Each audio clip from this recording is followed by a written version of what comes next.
सो है the chapter is Raidas. Raidas का duration जो था दैट वाज 1388 टू 1518 और इनका फुल नेम था संत रविदास। संत रविदास को ही रैदास बोलते थे। इनका जन्म 1388 में हुआ। देहावसान मीन्स डेथ। डेथ 1588 में बनारस में हुई। मतलब it assumes, nobody knows the clarity, but Banaras में ही हुआ ऐसा माना जाता है। इनकी ख्याति से प्रभावित, ख्याति मीन्स फेम, ख्याति से प्रभावित होकर सिकंदर लोदी ने इन्हें दिल्ली आने का निमंत्रण भेजा था। Because he was so famous, जो फेमस पर्सनालिटीज होती है उन्हें कहीं कहीं कॉल किया जाता है, तो इन्हें सिकंदर लोदी ने दिल्ली बुलाया था because he was very famous. मध्य युगीन साधकों में रैदास का विशिष्ट स्थान है।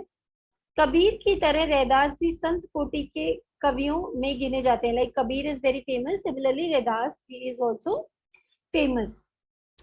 मूर्ति पूजा, तीर्थ यात्रा जैसे दिखावों में रैदास का जरा भी विश्वास ना था कि एक्टिंग करो, मूर्ति के आगे बैठ के यू स्टार्ट एक्टिंग, उनका नहीं था, उनका इसमें बिलीफ नहीं था। वो कहते हैं कि सच्चा रिलीजन वही है जो अपनी अंदर की फीलिंग्स में बिलीव करे और आपसी भाईचारे में बिलीव करे, ना कि फाइटिंग। मतलब नेचर तो तुम्हारा फाइट करने का है और तुम बुक्स लेके, होली बुक्स लेके रीड कर रहे हो, that will not make any sense. Fine. Raidas ने अपनी काव्य रचनाओं में सरल व्यावहारिक ब्रिज भाषा का प्रयोग किया है। सो रिमेम्बर, इन्होंने ब्रिज भाषा का प्रयोग किया है जिसमें अवधी, राजस्थानी, खड़ी बोली, उर्दू, फारसी सबका मिक्स है। और इनको दो अलंकार बहुत अच्छे लगते थे, दैट वाज उपमा एंड रूपक अलंकार। अलंकार क्या होता है? जो यूज होते हैं एनहांस करने के लिए poetry. Okay, writing skills sort of you can write, या पोएटिक स्किल्स होती हैं। सीधे साधे पदों में संत कवि ने हृदय के भाव बड़ी सफाई से प्रकट किए। Means whatever he wanted to convey, जो भी उनके मन की फीलिंग्स थी, he had conveyed with due diligence. बहुत प्लेन वर्ड्स में इन्होंने एक्सप्लेन किया है। इनका आत्मनिवेदन, दैन्य भाव, सहज भक्ति पाठक के हृदय को उद्वेलित करते हैं। रैदास के 40 पद सिखों के पवित्र धर्मग्रंथ गुरु ग्रंथ साहिब में भी सम्मिलित है। तो ये याद रहना चाहिए कि इनके 40 पद कहाँ पे हैं?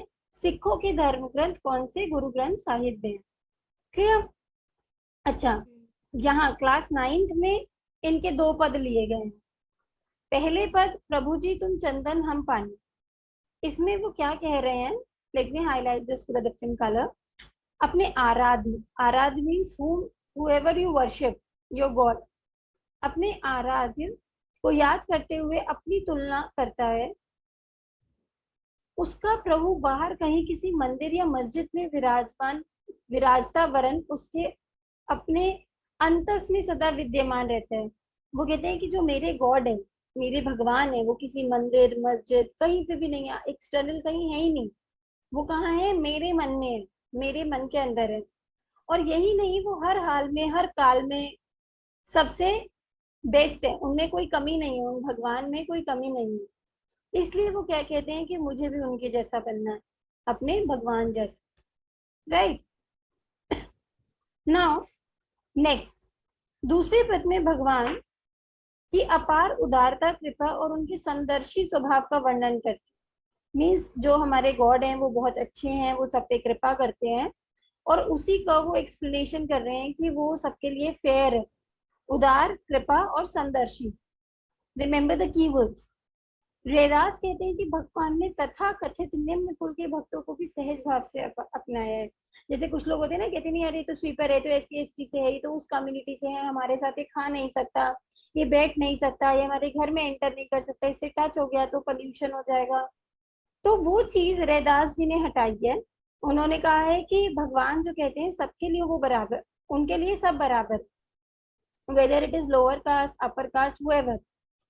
और उन्हें लोक में सम्मानीय स्थान दिया है। सम्मानीय स्थान मतलब सबको इक्वल स्टेटस दिया है, चाहे वो अपर कास्ट हो चाहे लोअर कास्ट हो।